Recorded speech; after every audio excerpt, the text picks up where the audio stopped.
Hello once again, I'm Cosmic, and on this episode of Early Access Examination, we're going to be taking a look at Onikira Demon Killer. Now, Onikira is a 2D side-scrolling beat-em-up set in a fantasy feudal Japan. The game itself is in development by Digital Furnace Games.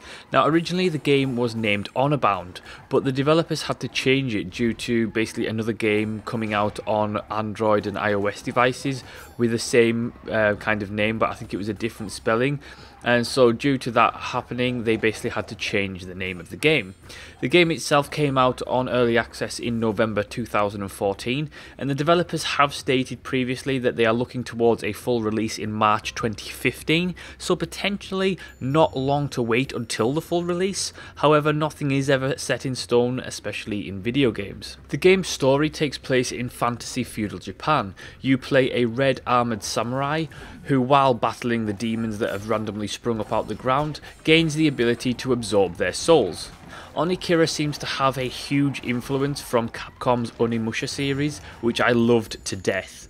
The whole red samurai killing demons and absorbing their souls is very familiar, and that's not a bad thing by any means. There's a certain charm to the fantasy feudal Japan setting, and what Onikira has added is a pretty nice art style which really complements the setting. Character and enemy models look good, and the animations are done pretty well. The levels that are in the game currently are all drawn very nicely, and the combination of lighting, colours and backgrounds all add to the authenticity of the setting as well as the tone and atmosphere of the game. The game soundtrack is kind of average. While the sound effects of the battle are good, the game is really lacking a killer soundtrack. There's nothing better to accompany a beat-em-up with a killer soundtrack, and sadly, in my opinion, Onikira's falls short in this regard. Your crimson-clad samurai has several weapons available to slice and dice your enemies. Again, the game does have similar weapon mechanics to the Onimusha games, or indeed to some extent the Devil May Cry series, in that each weapon has a different purpose, attack style and damage. There are 4 weapons in total in the game, and using them in different combinations will allow you to perform impressive attacks. Beat-em-ups themselves usually fall into one of 2 categories, button bashers and combo based. In Onikira, you can do both. You could just get by button bashing, although you'd have to be pretty prepared to die on a regular basis. I really like beat-em-ups that have combos. If done well, it gives the combat a lot more depth. Onikira thankfully pulls off combos pretty well. You can pull off ground and aerial combos really easily. You're able to seamlessly transition between weapons in battle, allowing you not only to pull off great combos, for example slicing up your enemy with the katana on the ground and then shooting them into the air, and then jumping and then slaughtering them airborne with the Nagita, and then throwing them back down to the floor with the dual blades.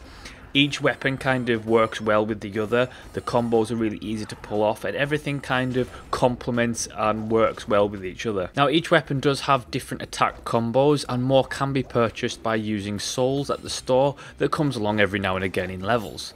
As you build up combos, you will gain a rank that will basically affect the amount of souls that you collect and that you can spend on combos. Very similar to the Devil May Cry rank system.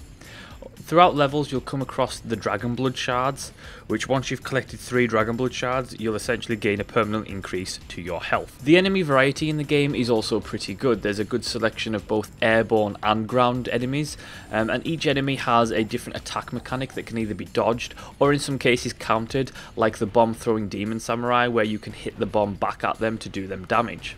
There are several boss battles throughout, each requiring different tactics to win. The bosses are really well drawn and they do look pretty cool, like the giant demon samurai. That was a really fun boss battle, and it was right at the start of the game.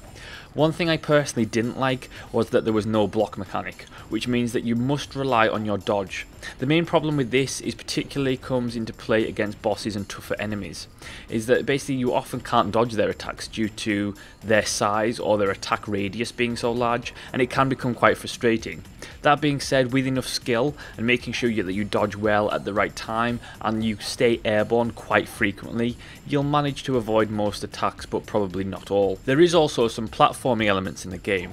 These usually entail wall jumping and running away from something such as fire for part of the level. These platforming sequences are not usually very long, and they can actually provide a nice break after a tough set of fights. I actually quite enjoyed them, and it's quite fun running through the levels, as the levels are quite nicely designed and nicely drawn. There are quite a few secret areas as well where you'll be able to find the dragon blood fragments as well as bonus souls, so do keep a lookout for areas to explore. Graphically, like I said, the game isn't bad. I really like the art style, though I would have liked everything to be a lot sharper so that everything stands out a bit more. Everything almost kind of has a blur effect over it, and the game currently does have a few bugs. But it's not, I haven't encountered anything particularly game breaking, but that's the nature of early access games, that there's going to be a lot of bugs. As long as it doesn't translate into a buggy full release, I'll hold the scorn off for now. In terms of actual playable content, you can only access a few levels at the moment, with more on the way. Levels are a decent length, and they do tend to be pretty well paced. As the developers add levels, they do intend to add more enemies as well, which is always great because, you know, an expanded enemy variety and an enemy mechanics is always good for games like this. I think that for $10, it isn't a bad price for the game if you want to play it now in its limited early access form. I really do like the game. I like On Akira. It's a solid beat 'em up that will entertain you, and for $10 it is well worth it when it does come to the full release. I hope that the later levels are as good as the starter levels are. I hope they don't kind of rush them and do take the time, because I think the level design is very important and the enemies are very important. So I think that it's got plenty of potential, I will say that. I think that it is one of the more competent indie beat 'em ups that I've seen in quite a while. I really like that they went for a combo based system rather than just a button basher, because button basher is the easier way to go, let's be honest. It's very easy for an indie developer to go, well, do you know what, I want to make a 2D side scroller, so let's just do it a button basher, because that's just easier to make. The fact that they try to give the combat some depth shows you that they do care about the combat and they want to make the combat interesting and fun, so I have to give them credit for that. I do like the game in its current state. As I said, it's still in an early access state, so you do have bugs, etc, etc, and not all the content is there, but I think it has tons of potential, and I hope that it turns out to be a really solid indie title for them and does really well. And that is On Akira. Thanks for watching, everyone. Please do subscribe if you enjoyed the video. If you enjoy my work overall, please head over to my Patreon and support me there, and follow me on Twitter, and I'll see you next time.